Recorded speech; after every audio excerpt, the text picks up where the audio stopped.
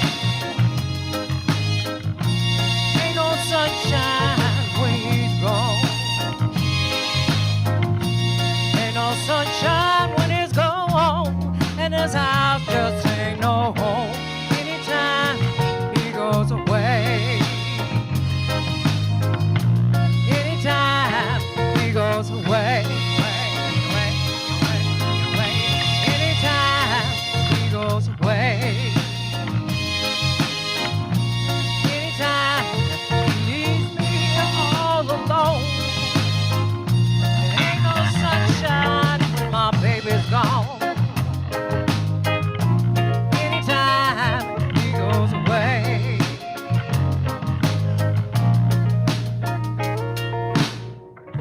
Anytime, anytime, anytime my baby goes away.